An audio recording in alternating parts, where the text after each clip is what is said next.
Can I ask you a question about the game? Sure. Talk to me about this 2-point conversion. Why? Who fucking knows?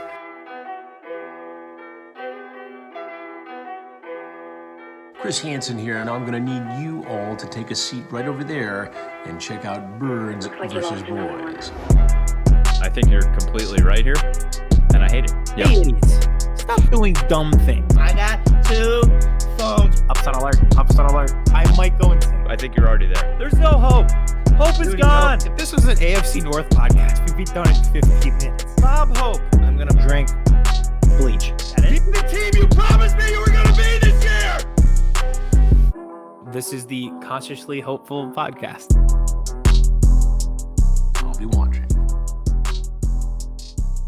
Welcome to Birds vs. Boys, episode 25. We made it almost a quarter century. As always, we're powered by Branded Sports and brought to you by Stateside Vodka. K-Mess here with you, and I think Aiden's here somewhere. I'm here. A couple weeks ago, you had cucumbers on your eyes. You were relaxing. You were living the dream, and now you have a paper bag on your face. It's been that kind of week. So we will be talking Eagles, Giants, after Sunday's debacle in the Meadowlands for Aiden and the Eagles. And later in the program, to talk about said game, we will be joined by the one and only Lance Meadow from SiriusXM, and he does the half and post-game show for those New York Giants. And again, a guest for a team that Aiden hates, but comes away really enjoying his time with the guest. Yeah, I don't love this trend. You know, like we've had some good Eagles guests, and I appreciate their time, but we keep talking to these NFC East rivals, and now I'm like, oh, I'd be friends with these people. I don't love it. Don't love it at all. We lost, and I was like, well, that's a nice Giants fan here. So before we go around the NFL, is there anything you want to get off your chest immediately about this Eagles team? Well, I want to get this bag off my head, but look, I don't even think I need to read what I wrote down. I can just do it off memory because now it's ingrained in my memory just because it was such a painful loss. But this is all I'm going to say about the game before we get around the NFL and before we get into the interview, because I just can't wait any longer because yesterday was just that bad. They had 10 penalties. They gave up 100 yards rushing in the first half. They didn't have a single third down conversion. They had a situation where the snap hit the quarterback in the feet multiple times. They had back-to-back drops on the game-tying drive. They were playing a 2-7 team, had 2 weeks to prepare for it, and that's what they came away with. That sounds like a swig of Stateside Vodka is deserving upon you. A swig, like I wish I could put it in my eyes so I go blind and never have to watch football again, because not only was the game a loss, it was also that boring. I think it set football back to 2008. Yeah, it was. I thought that was going to be the most boring game of the day, and then I watched a little of that Browns-Texans game on Red Zone, and that was even At least worse. They had an excuse. They were playing in a thunderstorm in the middle of November. For the Eagles, they are out of excuses. I think that's the trend of the week. That is the trend of the week. And you know what else was the trend of the weekend for me before we go around the NFL with the game picks? Yeah. I know that you were intently watching the Eagles game, and this game added to what I'm going to say here, but watching Red Zone yesterday or on Sunday and listening to all the commentators around the league, they are shit. There are some bad booths in this league. Really bad. Yeah, I mean, there is. I mean, it's nowhere near NBA level. I mean, there's no one as bad as Chris Webber and Reggie Miller. So as long as the bar is set very low because of the NBA. So I didn't even know the dudes that were doing the Eagles-Giants game, and they were just terrible. And then I heard Aqib Talib was on a game yesterday.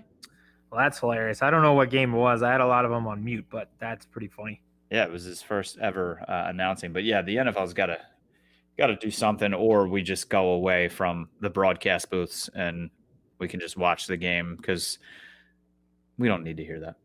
Or just Kirk Herbstreit does every single game. I am down on that. Hell yeah. All right.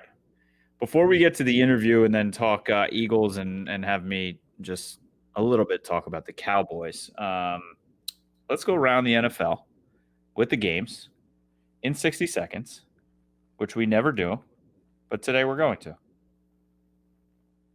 If producer Vince could please put up the clock. There it is. Is that Gabe Kapler? What did he? Yeah, let's get to the clock. 3, 2, 1. Aiden's got a bag on his head. All right, 3, 2, 1. The Texans lose to the Browns in the most boring game ever. Browns win 10-7. The Lions should never be favored by 4.5 against anyone, but they did win 30-27 over Washington. The Jags make it very close on the road in Lambeau, but the Packers pull away 24-20.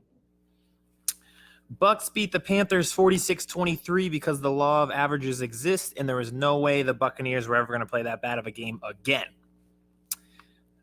Call an ambulance, but not for the DeAndre Hopkins and the Cardinals. Cardinals 32, Bills 30. I audibly yelped during that Hail Mary. Chargers, again, the most exhausting fan base. It must just suck to be a Charger fan. But Tua goes 3-0 as a starter. Dolphins win 29-21. And the Broncos lose to the Las Vegas Raiders in a blowout, boring game, 37-12. In typical gambling fashion, I had a parlay going the entire weekend, and then the last leg of it was the Seahawks plus 2.5. They lose by 7, 23-16 to the Rams. The gold standard Steelers beat Joe Burrow and the Bengals 36-10. The Saints are now cruising and in first place in the division, but they lose Drew Brees. The Jameis Winston era has begun 27-13 over the 49ers on Sunday. The Patriots are all the way back, or the Ravens are complete frauds. Patriots win 23-17 on Sunday Night Football. All right, so those were your games this weekend, minus the Eagles game, which we will dive into coming up next with our interview with Lance Meadow. Anything you want to say before the people listen to the interview, Aiden? Thank you to Stateside Vodka for sponsoring the interview. And 2, what we get into in this interview isn't just, okay, Giants played the Eagles on Sunday, here's our breakdown. It was very extensive. It covered the entire NFC East. It covered it in a well-informed way, and he did a good job of making every team feel a little bit hopeful. Mm-hmm. You know, like this will be a race, but it's going to be a slow and steady race. So thank you to Lance, and let's get into our interview with him now. All right, Aiden, excited for our next guest. He was on Branded Radio a few weeks back with us, and I call him the smartest man in sports media. You can listen to him on SiriusXM Channel 82 every Saturday and Sunday. He hosts the Giants halftime, post-game shows, and he's a must-follow on Twitter at Lance Meadow, last name Medow. Lance, how are you, my friend? I'm doing very well. Guys, it's a pleasure being on the program. Love the introduction. The check's in the mail, by the way. Thank you. Looking forward to talking some football with you guys. Let's get it. There could be better times for me to talk to you about football than after yesterday. Understandable. Let's just dive into yesterday. So recently, Dave Gettleman was quoted as saying the Giants were the best 2-7 team that anyone has ever seen. So after yesterday's performance, how do you feel? Are they the best 3-7 team that you have ever seen? Well, I was going to make the adjustment with you based on you quoting Dave Gettleman. I think you could certainly make a fair argument, guys. You look at how far along the Giants have come. I think that's the best way to look at this team right now. This is not the same Giants team that I watched in training camp. This is not the same Giants team that we saw through the first few weeks of the season. This is a Giants team that now is feeling a lot more comfortable in its own skin, I think is a good way to put it. And what I mean by that is I think Jason Garrett has a better grasp of the personnel he's working with. Daniel Jones is getting more and more comfortable with the guys that were in and out of the lineup. Remember, Saquon Barkley goes down week 2. Sterling Shepard gets hurt in the same game. So you didn't have a lot of the same offensive personnel around your quarterback, and the offensive line has certainly come a long way. So those are the changes there. That's why I think the offense has been a lot more comfortable and a lot more productive. And then on the defensive side of the ball, of course, Patrick Graham, He's been mixing and matching so many guys, but also he's returning some players to full health. And I think he has a better read on what his team can do well and what his team still needs to work on. So, yeah, I think going back to Dave Gettleman's quote, it's not a stretch to say this could very well be one of the best 3-7 teams in the NFL. I don't know if that's saying much, guys, but there you go. In this division, it does. Yeah, it means a lot. It does indeed. That's fair. Yeah. But your first answer kind of leads into my next question, because you mentioned this is not the same team that you've seen since training camp. And it feels like not just training camp, but just in years prior, the Eagles have had some pretty miraculous wins against the Giants in recent years. Like, it's been 3 straight years where they had a double-digit comeback. And the year before that, they won on a 61-yard field goal. Does it kind of feel like yesterday they just needed that game for morale to say, this isn't happening anymore? Like, this is a new team. We can't keep letting that happen. We need a win against this team. It's funny because the media brought that up. You sure you didn't sit in a few Giants press conferences this week? I mean, that seemed to be the talk of the town. You sure you're not doing some secretive rendezvous here in terms of looking into the opponent? I would get kicked out very quickly, so no. But yeah. Well, don't sell yourself so short. No, but in all seriousness, yeah, the media was just harping on that narrative because these were the numbers. And Eagles fans have no complaints hearing these numbers. The Giants had lost 8 straight. They lost 12 of 13. They lost 21 of 25. I mean, guys, that goes back to 2008. That's how long we're talking about. The Eagles have absolutely dominated it. When people talk about the Giants-Eagles rivalry, I'm saying to myself, yeah, it's a rivalry maybe by definition, but in order for it to be a rivalry, you got to have some balance in terms of teams winning. There has been no balance. But to get back to your point, here's why I don't think they needed it for the sake of morale or they needed it for confidence. When you look at this roster, how many guys have been around for the length of that losing streak? So when everybody was bringing that up and that became a big conversation, I was saying, yeah, it's great. It's a talking point. Joe Judge, of course, he's a new coach. He wants to set this team in a new direction. I get all of that. But at the end of the day, Daniel Jones is in his second year at quarterback. Does he really care about the fact that the Giants have lost 12 of 13? He hasn't been here long enough for the rivalry. So, no, I think a little bit too much was made of that. I think, once again, it's a nice, convenient storyline, and those facts are all accurate. But I don't think this Giants team needed it for the sake of morale. I think they needed it for the sake of proving consistency following the Washington win, because here's another game in which the defense closed things out. That's number one. Number two, the best way to win the division for any year, but specifically this year, is taking care of business against your rivals. The Giants are now 3-2 in the division, which is crazy. They're 3-7 overall, but they've got a winning record in divisional play. And if you go back and you look at the history of this division, guys, I would argue you've got to go, number one, you got to be at least 3-3 to have a legitimate shot. You go 4-2, you're positioning yourself very nicely. And I'm sure we're going to get into this. Giants have the Cowboys left. That's the only game left. Who knows? Week 17. Listen, from a professional standpoint, I'm probably not going to be excited, but I'm anticipating that's going to be the Sunday night game that they're going to move, and they're going to make us all who want to work a 1 o'clock game get pushed back to a late night game. And for all we know, that could determine the division title. No offense to Eagles fans, and I understand. And I'm still high on Philadelphia, once again, but the way this division is playing out, that could very well determine the title. I don't think it's crazy at this point. So that is one of my questions. So I'll jump to that. So do you think the Giants now possibly could be in the driver's seat? If you look at the schedules that are left, I'd say the Cowboys may have the quote unquote easiest schedule left. I think the Eagles probably have the toughest road left.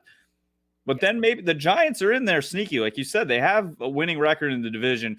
You almost never know what the Cowboys are going to be. They can be up big and lose the games, or they can just flat out fall on their face like they did against Arizona, or they can almost beat a team like the Steelers. So you can't count on anything and anything in this division. But who do you think has the control of this division going forward? Well, to your point, it's pretty much watching Dr. Jekyll and Mr. Hyde go to work in this division, right? Because we can really describe your assessment to the Cowboys. I would say, who are you talking about? I could talk about Washington. I could talk about the Giants. I could talk about the Eagles, right? As far as whether or not the Giants versus other teams are in the driver's seat, here's the way I look at it. Let's start with Dallas first. While the Cowboys have struggled, clearly, since Dak got hurt, I haven't seen enough of this offense with Andy Dalton under center. So I want to see if Andy comes back, and from what I saw, they took him off the COVID reserve list. So it looks like hopefully he'll get back on the field for the Vikings game because the Cowboys are coming off bye.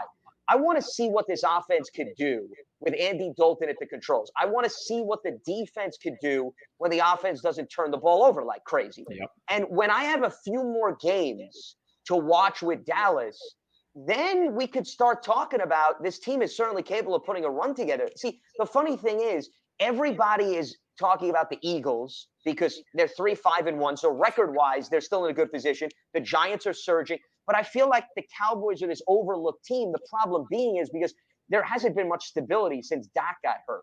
So that's why, to me, Dallas is a very interesting team to watch. To your point, because of the schedule, the fact that they still have another game with the Giants. And remember, they beat the Giants the first game around after they came back. So, when we talk about tiebreakers, that still comes into play. And looking at the schedule, while I think the Giants have some momentum on their side, though, remember, they're now going on bye. You would argue maybe the timing of the bye is not great, right? Because the Giants are playing their best football. You want to continue to ride with this wave. So that's going to be interesting to monitor. But here's the thing.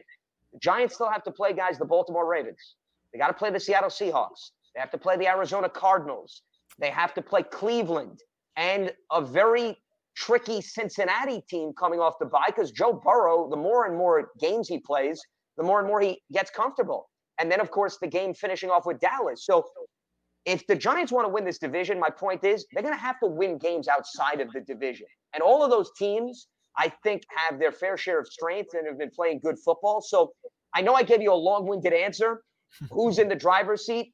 Philadelphia right now is still in the driver's seat. And the reason being is from a mathematical equation until that changes, okay? The Giants are 3-7. The Eagles are 3-5-1. The Giants still have 2 more losses than the Eagles. So the Eagles, they can control it. They've got to, though, take care of business and capitalize on their schedule, which is challenging. The Eagles right now are still in the driver's seat. The Dallas Cowboys are the most intriguing, and the Giants are the most dangerous. That's how I see the division. I like that. I like that breakdown. Now, with the Giants being the most dangerous, I think a lot of that has to do with Daniel Jones' play the last 2 weeks, right? He hasn't turned the ball over. Do you think he's kind of turned that corner? Evaluate his play a little bit for us. Well, I think as far as his decision-making, he has started to turn the corner. And what I mean by that is, to your point, he has not turned over the ball in the last 2 games. So that's extremely promising. But he still has 13 giveaways on the season. Carson Wentz has 16, just to give you perspective. Those 2 guys, here's what's crazy, a quick side note. Those 2 guys lead the NFL at the quarterback position in giveaways. Yet there were no turnovers in the Giants-Eagles game on Sunday. How about that? Good luck trying to make sense of the NFL. I give up sometimes. I mean, I could give you all the stats. I give you all the breakdowns, the analysis. I can tell you everything about every team, and it's unpredictable. I mean, maybe that's what's great about the NFL sport. But back to the topic at hand with respect to Daniel Jones. I think he's learning to walk that fine line of you got to be aggressive at times, but then also you have to swallow the pill and just take what the defense gives you. And if you get sacked, go down. And there was elements in play in Sunday's game, also against Washington, where he said, you know what? I don't have to play hero ball. I don't have to put the cape on and be that superhero. He was doing that early in the season, guys, because when you look at how much the Giants offense was struggling, he felt with no Saquon Barkley, no rushing attack, a struggling offensive line, if I don't make that heroic play, how are we going to score points? Yep. This is just my assessment. I think he was thinking that. I think now he's realizing, well, wait a minute. Giants have run for over 100 yards in each of the last 5 games. The offensive line is starting to come together. He got Sterling Shepard back. Now he's starting to realize I don't have to be the hero. I could let the other guys do the heavy lifting. So that in conjunction with his decision-making may indicate that he has slightly turned the corner. But remember, they're playing some really tough defenses after the bye, specifically Baltimore, which is aggressive. Cleveland has somewhat of an underrated defense that I don't think has gotten enough credit. Yep. Let's see how he does against some pressure packages that they throw his way. But so far over the last 2 weeks, yes, to answer your question, I do think he has made strides in terms of his decision-making, but 2 games is a very small sample size. You got to see more before you truly assess, hey, this is a different quarterback. A quarterback playing hero ball and holding on to the ball too long. I figured we were eventually going to get there. Yeah, I gave you a fastball down the middle. Sounds like a problem I'm all too familiar with. I'll go off a little bit different path here. DeAndre Baker. So a really weird case looking into that. There was like the attorney was trying to get a payoff and stuff like that. But I read a tweet today, honeymoon unlikely with the Giants. How do you feel about that? Any chance for DeAndre Baker in the Giants? I think it's a very, very long shot because of the fact that, guys, they already parted ways with him. And here's another example, by the way, and this is something that this is my personal belief, why the legal process should play out before we all rush to judgment as fans, media members, executives, teammates, in getting rid of a player or calling for them to be locked up and throwing away the key. Because to your point, as you just outlined, the allegations were serious and the Giants didn't take them lightly, and rightfully so. But you know how the legal system works. It doesn't go in the direction of impatient people where you get instantaneous gratification. Yeah. It just doesn't work like that. So here's an example where it took a few months, and it's unfortunate. I mean, I feel for Baker because who knows what's going to become of his career. Here's a former first-round pick who thought he had a tremendous amount of upside, goes to the Giants, plays last year, improved late last season, and then unfortunately was involved with the wrong people or got involved in a circumstance that didn't put him in a good situation, and he lost his job. But getting back once again to the point, the Giants, they are working with a lot of young guys who they're working on developing, and Baker hasn't been here for that. So from Joe Judge and Patrick Graham's perspective, I think what everybody has to understand, Giants fans specifically, yeah, it sounds great to bring back somebody who you drafted in the first round. I get that. But how is a guy who doesn't know the scheme going to help you immediately? And also Judge and Graham and his coaching staff, they're trying to build a nucleus that they're going to work with moving forward. They're trying to build a new culture. I just don't see it making sense. The timing of this team right now and how they're playing and the roles that have been identified in the secondary, I just don't think it would make sense. Now, could they have a conversation in the offseason if Baker's not picked up by another team and they want to bring him in for the sake of competition? I don't think that's crazy. But right now, no. I think it's an extreme long shot to 0% of him actually coming back into the game. So a highly touted first-round pick who gets involved with the wrong people has a legal issue. Sounds like a Dallas Cowboy to me. It's a small world, guys. I guess a lot of these NFC East teams are tied in. You brought up the Carson Wentz, and now we got the Cowboys' legal troubles. We get a mix of bags here in terms of the NFC East. Absolutely. All right, now another quick question about the NFC East, because Aiden and I were, and this is more of like a fun kind of topic, Aiden and I were debating this last week of which team each fan base hates the most within the NFC East. And obviously Eagles fans hate the Cowboys more than anything. I think Cowboys fans, it varies. I would say it's Philly right now. Aiden says every other team, it's all Dallas. Everybody just hates Dallas more. So who do you think the Giants fans hate the most within the division? And what about the players? Who do they like to play against? Who do they get heated up for the most in the division? It's a good question. I would say Giants fans probably hate the Cowboys the most. I'd give them the slight edge over the Eagles, but it's slight. Guys, it's a neck-and-neck competition here, okay? So don't celebrate too much in terms of second place. The reason why I think they hate the Cowboys the most is the whole America's team persona and the fact that they've been crowned that and they've had that label. And perhaps they don't have, at least in recent history, I mean, the Cowboys have more championships than the Giants do, okay, in fairness. That's right. Yeah, you can point to the banner. Hey, that's all facts. Listen, nobody can argue with the facts. True. You can argue out of passion, but the facts always set us free, okay? That's what I truly believe. I love it. So the Cowboys have the Giants number in terms of that regard, but I think it's the persona of America's team. I think that's what maybe irritates them.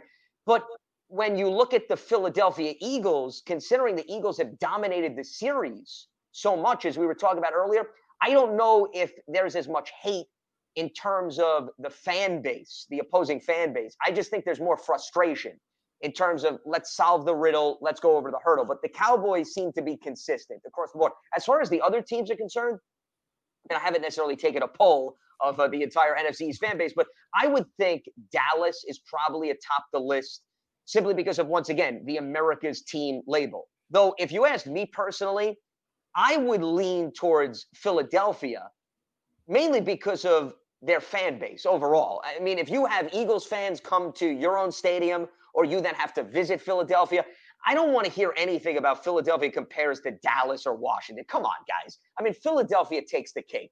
It's the roughest group of fans. Listen, they're passionate. I'm not going to take anything away from them. but they're not too kind to visitors coming along and watching the game. So if I was to take the hatred meter, I would put Philadelphia atop the list because I don't think Dallas has the type of reputation in terms of their fan base anywhere near Philadelphia. Not a chance. I See? can't. I have no argument for that. Congratulations, Aiden. You're Thank very you, welcome with respect to Well, that. we won something this week. There you go. Awesome. So, Aiden, you got anything else for Lance, Nope. or are we going to let him get out of here? I am good. I congratulate you. I thought that was a really strong win. I came away from that game. Eagles were sloppy, but I just felt that game plan from the Giants was phenomenal. I was very impressed on both sides of the ball. So I congratulate you. And that was a great win. And I appreciate you coming on and not gloating too much. Well, listen, I cover the team. I mean, I'm certainly not somebody that is going to live, breathe, and sleep in the victory. I appreciate you congratulating me. They don't bring me in the locker room. I don't get to celebrate with the team. But I do think that Eagles fans shouldn't hit the panic button. That's just my personal opinion that I'll leave you with. If that's a silver lining, take it for what it's worth. I think that with all the guys coming back fully healthy, maybe it was a matter of they need another game or two under their belt. I mean, they went 0 for 9 on third down. They had 11 penalties. And despite that, it was still a 24-17 game late with an opportunity to drive down the field and tie. And I know Eagles fans may not want to hear that, but I think there is something to say about all of the firepower that just came back. And now Carson Wentz may start to realize what Daniel Jones has found. I don't need to play hero ball.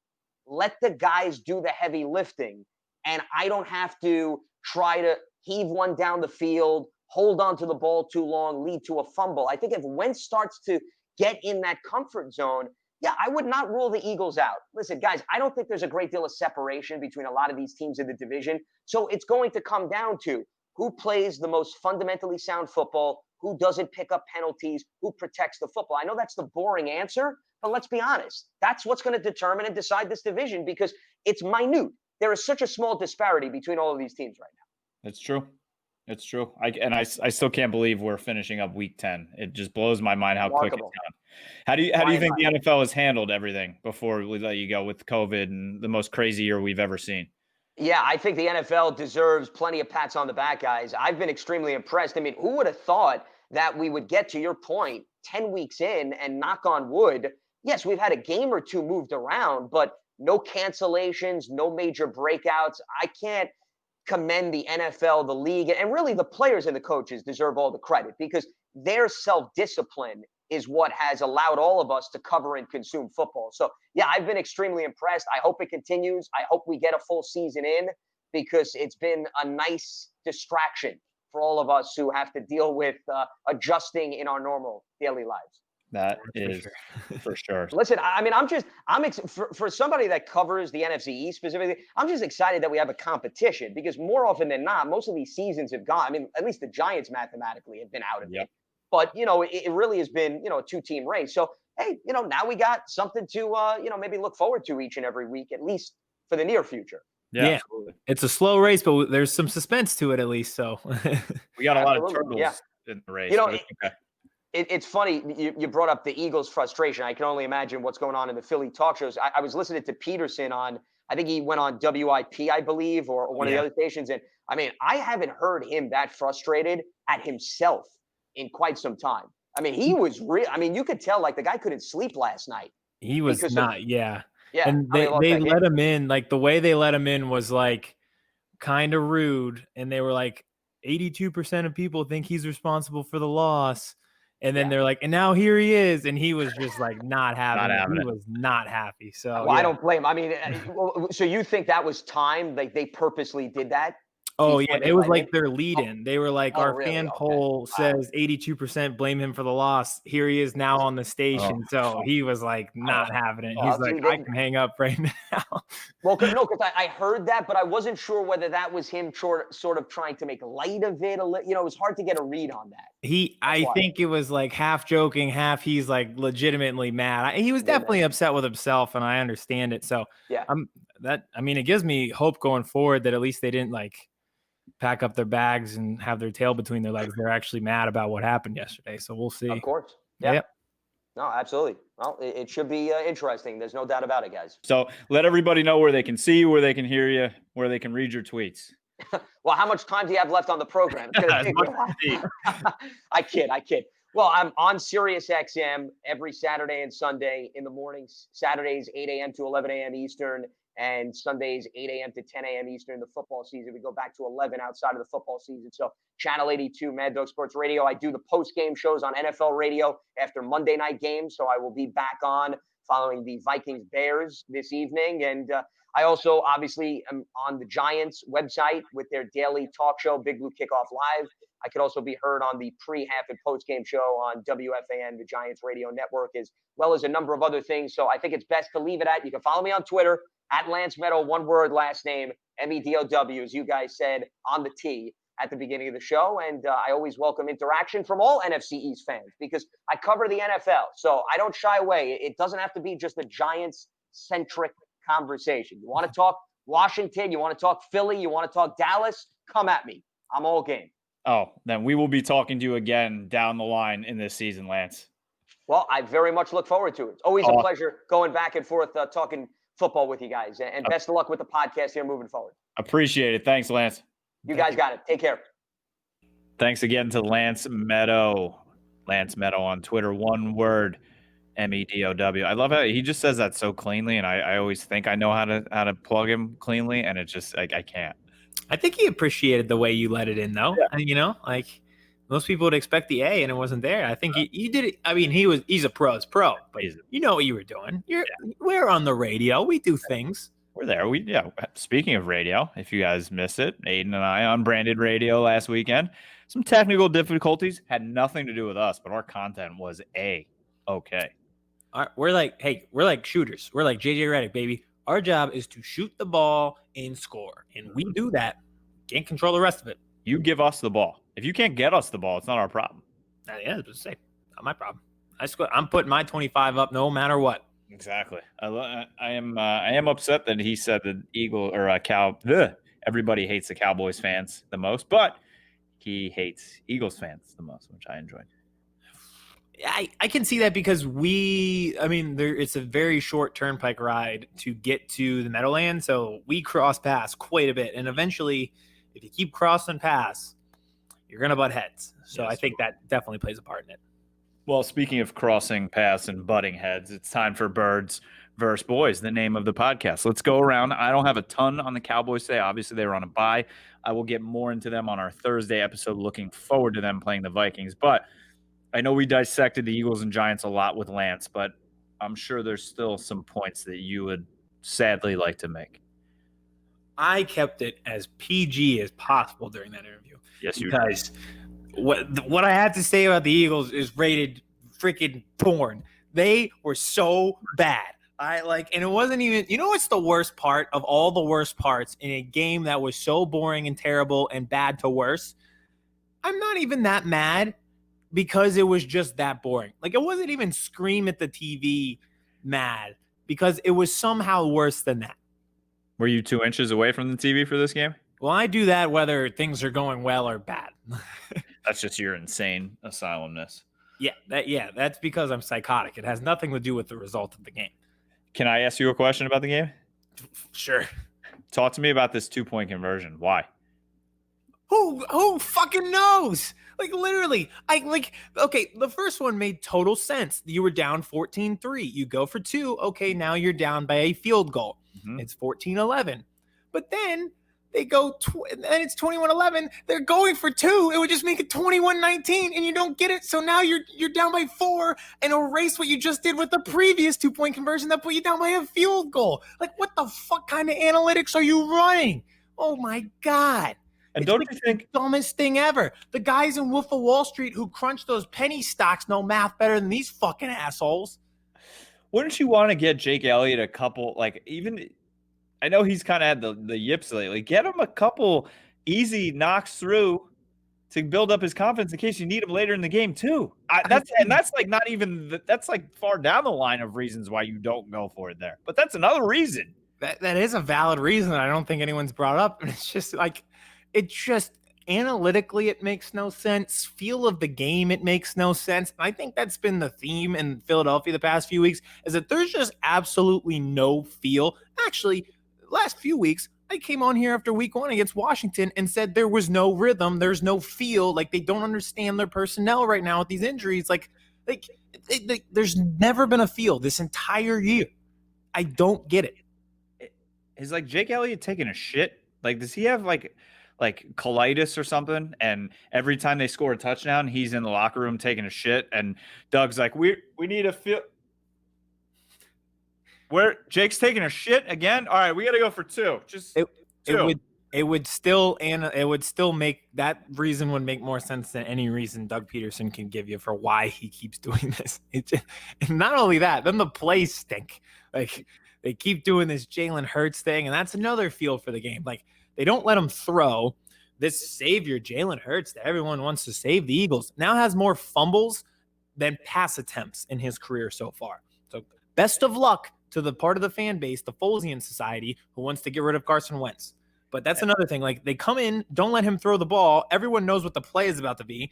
One of your wide receivers is your other quarterback. Feel, rhythm. They don't have it. It does not exist. The whole Jalen Hurts thing to me too is it's kind of, he's not Taysom Hill, okay, and 2. But sorry, just real quick, you could use him like that. Yes, you if you could. knew what you were doing. Yeah, but if you're gonna play, like, at this point, you give him a series. Then just be like, Carson, we're just giving him a series. Again, that would maybe get him into rhythm. But what's the point? Well, exactly. What is the point? What was ever the point? What is the point of life? Why are we here? Like, why would you take him at the 53rd overall pick? It was just so dumb. One of the longest blogs I ever wrote was about that pick and just all the reasons why it sucked. But the most overlooked one, this does not help Jalen Hurts at all. Like, if I'm Jalen, right now. If I'm Jalen Hurts, I'm not happy I was drafted there. Yeah, well, like Carson Wentz and Jalen Hurts, like we talk about these quarterbacks all the time. Like, we should get rid of Carson Wentz and let Jalen Hurts. Like, why would Carson Wentz or Jalen Hurts, either one of them, want to be in Philadelphia right now? Like, why would they want to be here? Especially like Jalen Hurts. You look around the league. If the Saints draft him as a developmental guy and he just takes over after Drew Brees leaves, and maybe Drew plays this year and next year, and then Jalen's your quarterback going forward, and he gets experience this year because now Drew Brees is hurt. Or another team, Frank Reich, our darling. They have Phillip Rivers now, but that's not going to last. Maybe he sits a year. He learns from Phillip Rivers and Jacoby Brissett, who are 2 good veterans to learn from, and he takes over in a few years. What the hell? Why is he here? Why? It makes no sense. Nothing they do makes sense. I took calculus in high school. That made more sense than anything the Eagles do. It's just like this city does such a great job of having a simple thing that could be a home run, and they fuck it up. Like, the Sixers can't even release a jersey without screwing it up. The Eagles can't even run a play from the 2-yard line without screwing it up. And the Sixers have a draft on Wednesday night. The Sixers have a draft on Wednesday night. Yeah, I mean, to these Folesian Hurt Society now, the Hurt Foles Society, I'm going to call them. Imagine if they get what they want. Hurts comes in and plays, and like we said, Wentz goes down to Carolina with Matt Rule. He would be a bona fide. They would be Super Bowl contenders immediately. Absolutely. And put him on that Las Vegas team tomorrow. I mean, I still don't think they're as good as the Chiefs, but no, come on. But that's I think was the main takeaway from this weekend. In Indianapolis, we talked about Frank Reich. Like, if he took Wentz or Hurts or whatever, like, Indianapolis would also be a contender. They easily win that division. But I think that was the main takeaway from this weekend.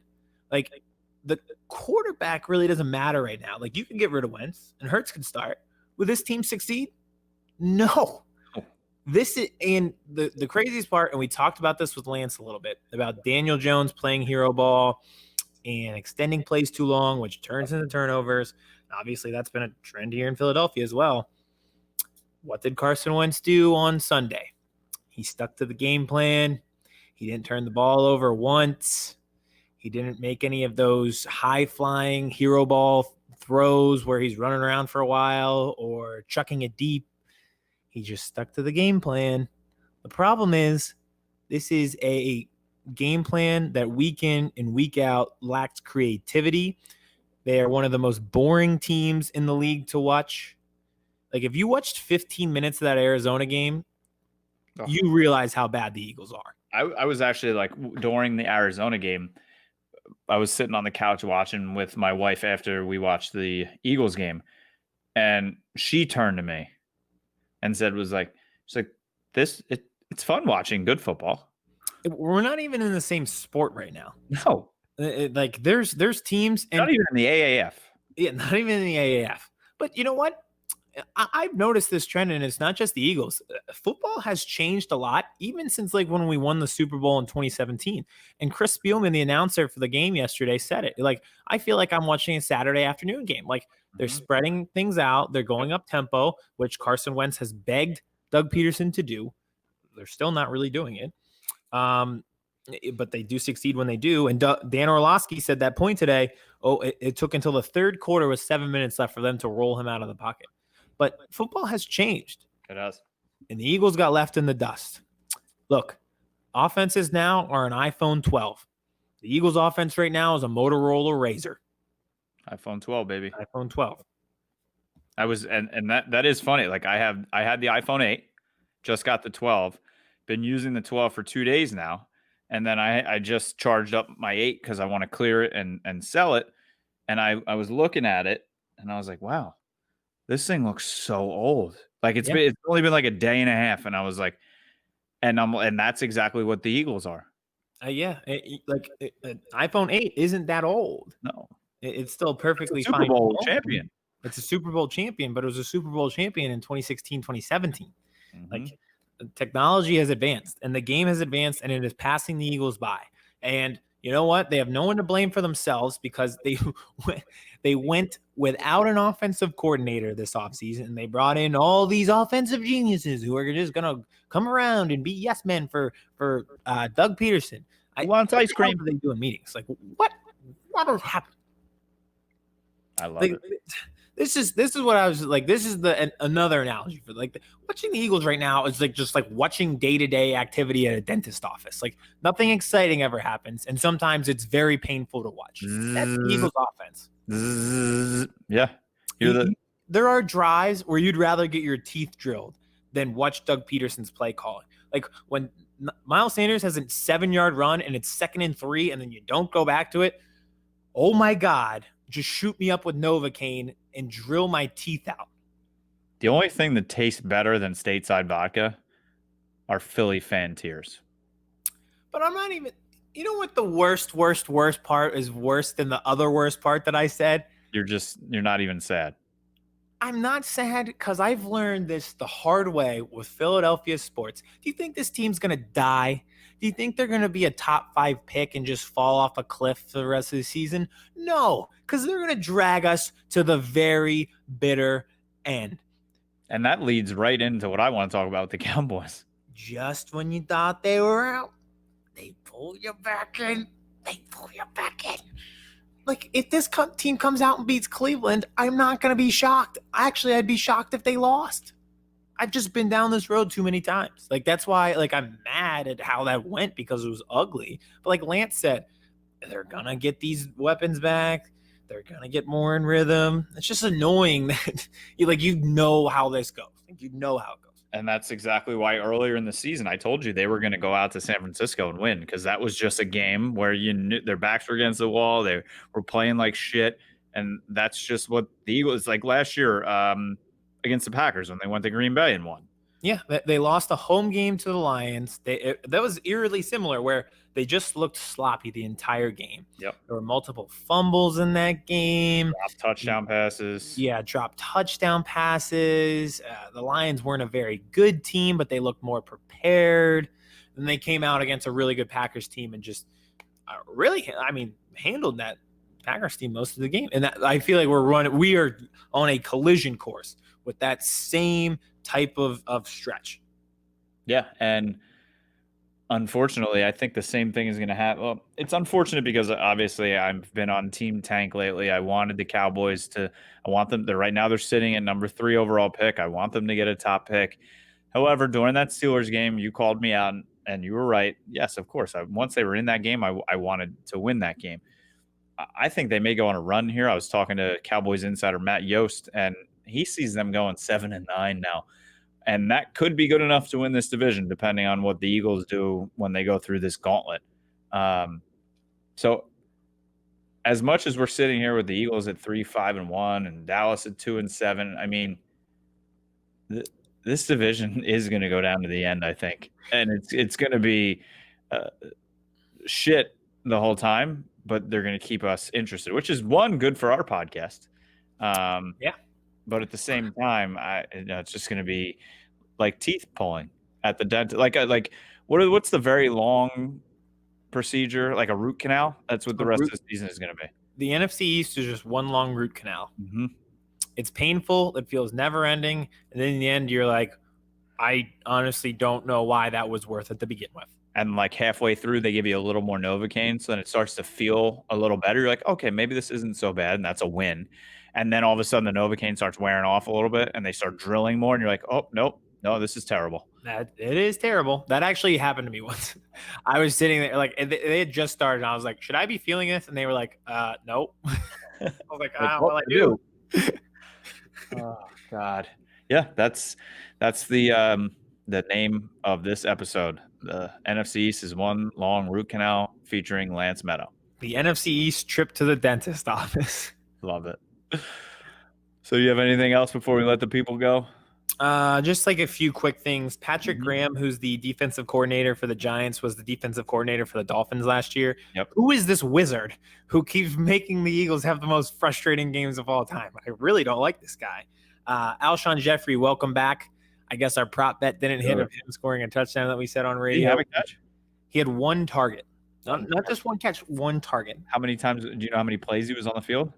I'll have to go look back at the snap count, but from tweets that I've seen from people, they were easing him into it, but at the same time, it was taking away from Travis Fulgham. So now we have this dilemma, like I said. And then there's no rhythm to the offense. And that actually brings up my last point and brings it all full circle. The Eagles, rigid offense, no rhythm, doesn't look creative at all.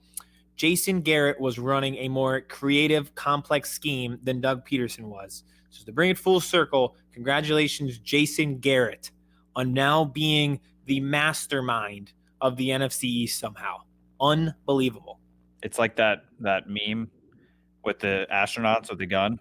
Yeah. And it's like Jason Garrett was the leader of the NFC East. He always was. That's perfect. I'll cite one example, then I'll be done. Like there was a play, they were on their own 2-yard line, and they put Sterling Shepard in motion, and he came across the field, and they hit him, and it was just like it was a quick 5-yard play, just quick. And you think, all right, it's only 5 yards, but it got them out of the shadow of the end zone. Now it's 2nd and 4. And it was all like a really great play. Like it was not hard. It wasn't some crazy trick play. They put Sterling Shepard in motion. They started him out on the left side. He came across the formation. He cut in front of the defensive faces. He caught a 6-yard catch. Easy money. Jason Garrett, the mastermind of the NFC East. Jason Garrett was cake the entire time. Clapper. The clapper's back, baby. All right. Another thank you to Lance for joining us. Make sure you follow him on Twitter. Lance Meadow, one word, last name Medow. I think I got it there. He was a blast. Thursday will be episode number 26. We'll be looking ahead at the Eagles and Cowboys games as I watch the Vikings playing the Bears on Monday Night Football right now. And I am fearful that the Vikings might run for 300 against the Cowboys, but we will talk about that on Thursday. Hopefully none of you are on your way to the dentist while listening to this, because that would be miserable. Yeah, it doesn't exactly get you excited for that. But make sure you're following us on Birds vs. Boys Pod on Twitter, Brandon_sports on Twitter. Go get yourself a big boy of stateside vodka at statesidevodka.com. Vodka for kings and Queens. I'm KMS22 on Twitter. And Aiden? I'm around. You can find me in a paper bag walking down the street. 100 yards rushing in the first half for the New York Giants, who are the 27th best offense in the NFL. Thanks a lot. 31st, actually. I'm sorry. The defense was 27th. It looks like you lost another one.